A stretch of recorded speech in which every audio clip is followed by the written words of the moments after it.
Welcome to the Heal with Cat Show. Our last question for today's episode on the Heal with Cat show comes from Leanna in Washington. She says, I feel like two different people. The version my family sees and the version I am with my friends or at work. How do you integrate these different identities without feeling like a fraud? Wow. Leanna, I hope I'm saying your name correctly. Leanna, beautiful name, by the way. This is a beautiful question. I'm so grateful that you submitted this because it feels so reflective of many of us who are moving from black sheep to cycle breaker, like the journey that we're going through. So, if you're feeling this way, I would just love to hear in the comments if you're feeling this way too, because family often sees us and the role we play in the family. Like your family may only see you as like the caregiver or the scapegoat or the rebel or whatever. And we'll put so much importance on that because naturally, like we put our families on pedestals for so many different reasons from childhood and then on in our lives.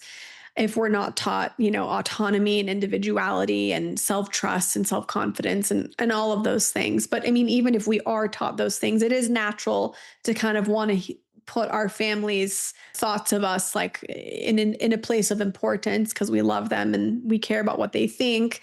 But that's not the whole part of you. Oftentimes, like our families will really only see like one version of us. And I can relate to this a lot. I just worked on this in a family constellation session.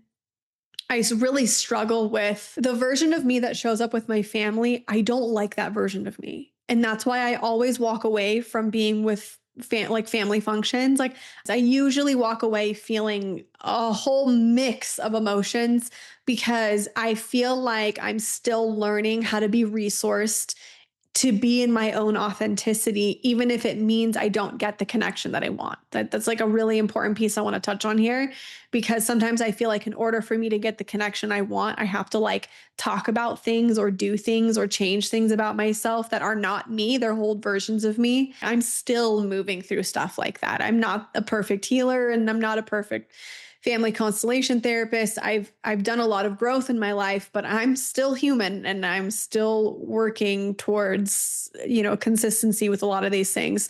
Your question doesn't really tell me that they're seeing a more accepted version of you, but I would guess that maybe the version of you that your friends see is a little bit more authentic and more real because they're probably seeing more vulnerable parts of you. They're probably also seeing you as a whole because friendships just have this amazing ability to move through us as we move through different chapters of our lives. And if we have really strong friendships with people, the friendships will endure the different versions of us that change.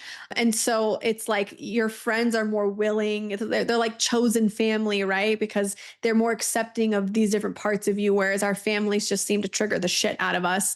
And then our colleagues will see another version of you. So it's almost like you're trying to manage all these different versions, but something inside of you is telling you that how you need to show up in this world with your family should be different, or it could be different. And I know from experience that is very exhausting.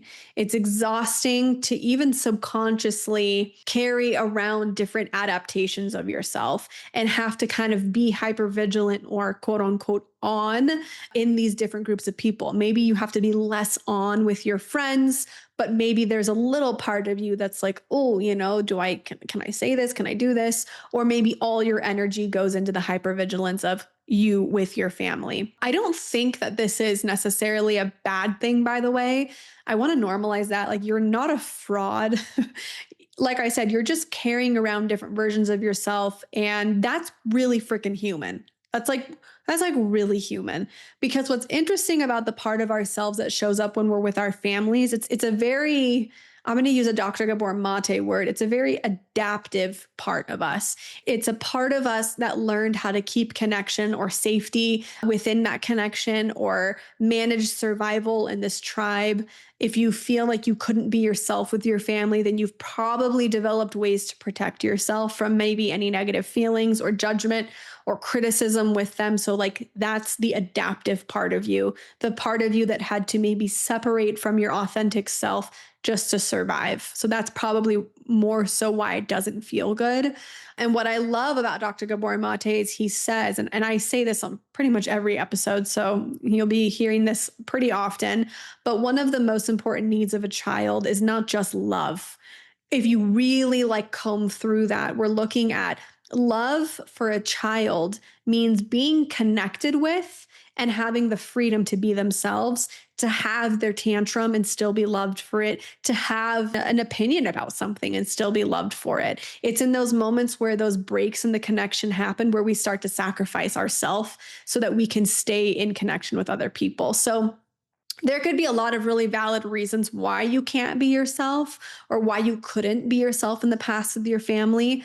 There's big stuff like parentification, where you become the emotional adult in a relationship with a parent if they're like emotionally immature or they, for some reason, are going through addiction or abuse, things like that going on in the home that could really skew your ability to be authentic to yourself, because those things put you in survival mode, and survival mode and authenticity cannot go hand in hand. Or I want to throw this out there. It could be something like your parents didn't know how to mirror healthy connection with you because of their own wounds or their own past or their own reasons. So I want to like bring all of those things to the forefront, because for many of you who are listening, and even Leanna, for you, it could be true that you were going through abuse and addiction in the home and you had to develop it, adapt yourself to survive. And every time you go back to your family system, you're constantly reliving that fear. And that's nervous system based, that's subconscious based.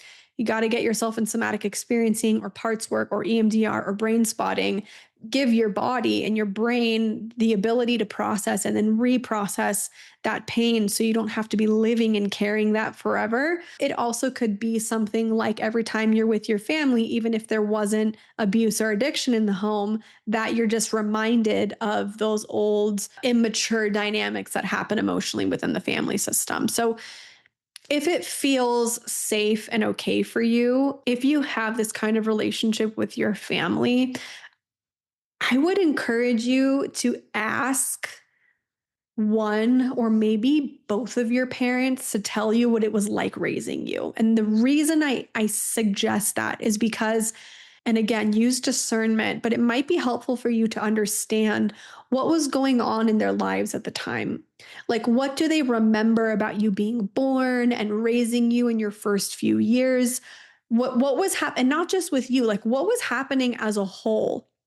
Because if you can have that conversation with someone, your parents, or even someone else in your family who was around you and your parents at that time, you might get a better sense of the emotional state of what was going on that you learned to adapt to. Because it is quite possible that you don't remember your childhood. And there, for at least for me, I did not have a lot of positive memories from childhood. And that's not because I didn't have them. It's because my brain prioritized pain to protect myself versus letting myself remember that there were good times too. So that could be happening for you. And you're just reminded and mirrored those things every time you're with your family. So there's that. I also like this practice of asking, what was it like when I was born and what was happening at that time? And, because it's crazy. Like if you think about it, one day we're going to be having these conversations with kids who were born during COVID. My sister has my nephew Levi, and my sister has my nephew Levi, and he was born during COVID. And it's so interesting. Like one day she's going to have to be like, yeah, you were born during a time where like I couldn't even take you outside. Like we were literally stuck at home like all day. Like it was just such a weird, bizarre, like, and that could have affected her emotional state about having a baby. Like we're nature and nurture, like we're both. So that might be a helpful practice. I think for parentified children and even adult parentified children, or just in general, it's a good reminder for your parent to subconsciously be reminded that they're the parent and you're the child, and vice versa.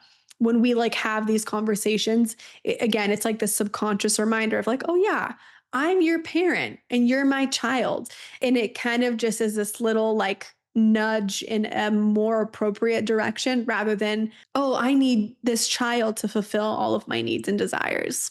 In terms of the you that shows up with work colleagues and friends, again, embrace those different parts of you. The more individuated adult self you are, the more you can express different traits and not make them wrong. Again, unless it's something that makes you feel that it needs support or it needs transformation or changing of some kind. But if at work, you're this badass Leanna who's like, closing deals. I'm totally projecting on whatever your job is, but like closing deals and like making six figures, or even if you're the best barista at the coffee shop that you work at and you're intentional and you remember all the customers' names, like if you're doing your best, even if you have rough days, you're doing your best and you're showing up, like celebrate that version of you.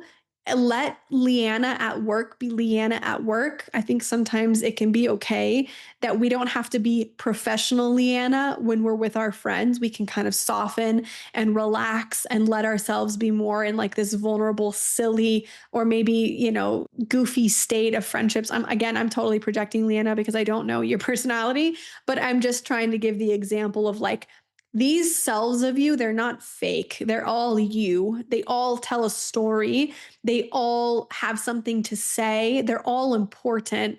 But the key thing to remember is that the tension between all of them is something to look into. And the healing that you're probably moving towards or working towards here is something that we'll call integration, because it's not about perfection. Integration of these selves means that in each part of you that can show up, the work you, the friend you, the partner you, the family version of you, can all of these parts of you become more aligned with your truth? And the beauty is the more you embody your true essence and your truth in your voice and your values and in how you show up in your heart, then the less you'll feel split. The truth is what grounds you. The truth is the commonality that all these parts have. And you moving to that truth, it can happen through the healing journey. It can happen through so many different things. You're not betraying yourself because you show up differently. You're not a fraud or fake. You're just learning how to be Leanna.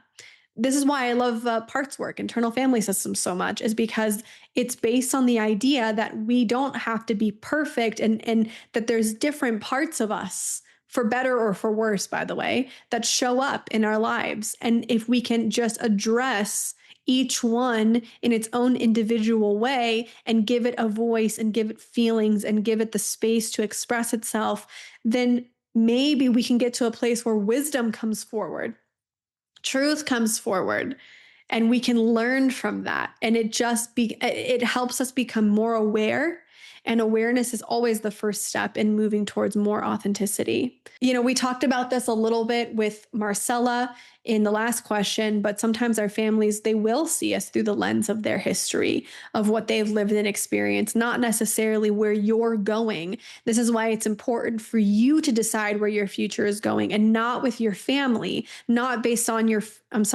not with your family, but not based on your family's expectations. Your family may have input if you allow them to. You can ask them for their opinion and their advice about things, but ultimately, you will decide how you move forward in your life. I think it's okay. It's not uncommon to experience this. Remember that I think that's okay. And I think as you start to integrate your truth with more of these versions of yourself, it happens in the small moments when you choose to bring more of your authentic self into every space that you show up to. And sometimes that just takes some time and some consistency. And then you'll learn to trust that your truth matters in every single part of your life. Okay, Leanna, I hope that really helps you. I know that was a really big question. I know that so many people listening are going to resonate with that. And I'm so, so glad that you asked it. Thanks so much for showing up this week. Okay, guys, that is it for today's conversation on the Heal with Kat show, our very last one before we get into our more consistent weekly shows in December. If this episode resonated with you, if one of these questions really vibed with you, if you have something to share or say, or if you want to share with the person who submitted the question your thoughts on what you're moving through, let's create dialogue with it. Let's have a conversation. I'd love to hear from you. Drop a comment and let me know even your biggest takeaway. And remember, guys, your reviews and your ratings mean the world to me and the community, and it helps people find this show. So if you haven't already, make sure you hit subscribe so you don't miss future episodes, and you can follow the show wherever you love listening. I want to point out too that if you're listening on YouTube, we put out extra content for those of you who are subscribed. So we break down every single episode of the Heal with Kat show into 3 separate mini episodes, so you can listen to each question and each response individually rather than the entire episode at once. It also makes it easier for you to share the question and my response to it, or the live call with somebody that needs to hear, so they don't have to go through the whole show. So we're just creating more options and more opportunities for you to engage and listen to the content in any way that feels supportive for you. So I just wanted you guys to keep that in mind. So if you know someone who could use a little healing or clarity right now, and this episode and something about this episode really would land for them, please share it, because it might be exactly what they need today. Thank you so much for being here with me. Until next time, keep honoring your journey, keep showing up for yourself, and we'll see you on the Heal with Kat show.